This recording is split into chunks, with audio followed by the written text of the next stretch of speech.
încolo suntem la cules blueberry. Aici ai venit și cu Irina. Cum vine ce merge? Ați găsit? Look how many blueberries. Oh my goodness. Let me see. Oh, you a lot. Și eu am un pic.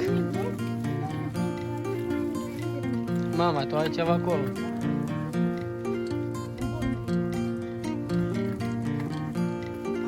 Să unii David. Ia să văd David. Să numărăm. Good job, David. Ai cea mai mult.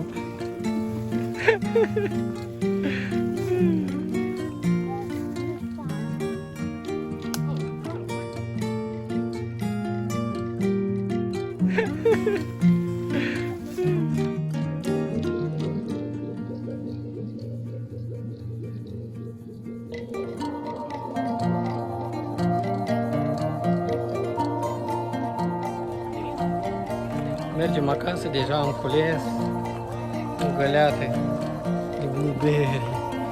Așa e de bună. Dar nu nici cazurile pline.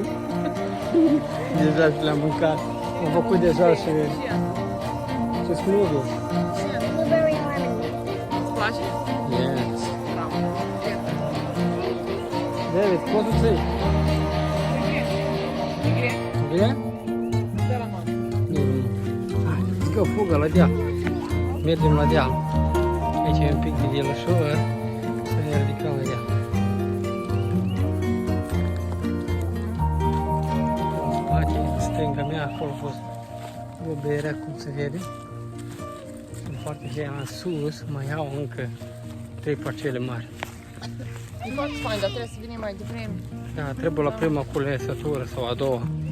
Erau Deja deja asta e cules. ultima. Au venit mai harnici ca noi. Noi suntem Cu toroșa. cu toroși.